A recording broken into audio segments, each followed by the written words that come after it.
So, Greg and Luke from Arianee, thank you for joining us here. You are launching publicly this week at the Blockchain Expo. So tell me just a little bit about that and what it means for the company. Right. So what is maybe different about Arianee is that we started with the brand issue. So I'm from the brand side.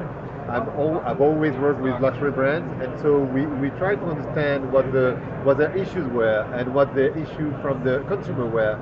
So then we thought, okay, the blockchain is the right solution to solve it. Um, and that's how we started Arianee basically. So understanding that there are like a few problems for consumers. The problem is first that they don't know if the product is real, if it was stolen or not, or if it was well taken care of or not. So we are answering those three questions. And for brands, the other issue is that basically they lose track with most of the consumers because a lot of luxury products are actually sold on the second-hand market or given as gifts. And so they completely lose track with consumers.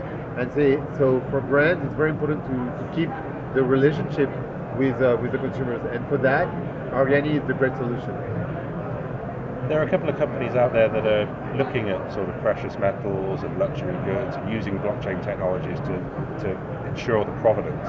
What is it that Arianee does that's different from everyone else out there? Well, to us, we really have a dual system where we have a public blockchain that anybody can read and can then trade tokens. But the issuing the tokens, which are ERC-71 tokens, non-fungible tokens, to ensure it's the authenticity of the product that the token is linked to, we only allow brands to issue the token. So this way, so there is a level of permission to write on the blockchain. And that's really how we ensure that those anything that there's no pollution of the blockchain, anything that goes on the blockchain is real. And you have an ICO coming up as well. What's that going to involve? Why go down that route? So the ICO is going to come later this summer. We'll have a pre-sale, public pre-sale towards the end of the summer, and a public pre-sale in September, most probably. Right now we're in we've already had a seed fund where we seed round where we raised $1 million, and we're now at round zero of the token sale, which is only for VCs and angels, which really will help us first either build the product later on or help with the community on round one and round two. Now, why an ICO? It's really because we selling tokens is a way to create a community around the product before it's even launched. There is really a network effect that's really important with what we're building, and we already work with brands quite closely, but building a community on the owner side is really important. How important is it to have you have a bit of leadership in, and their focus is around luxury and luxury brands? How important is that to get them on board and to sort of, I guess, understand the concerns that are facing the industry? So I think there's a few things that you have to. First, you have to know them, to know the people. So that's a major deal, actually.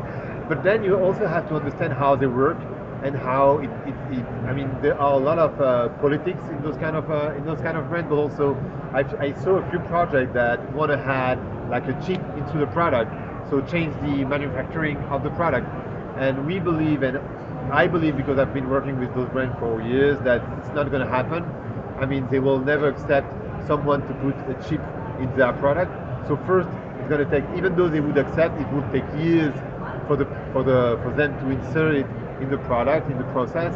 So first you have to convince them to add something, then you have to convince them to do it. So, and it's going to take a while. So we choose to only put the serial number or the chip that they already have in the product, so that we can use them for Arianee. So all those kind of little things, and also the vocabulary, the way you dress, the way you talk to them.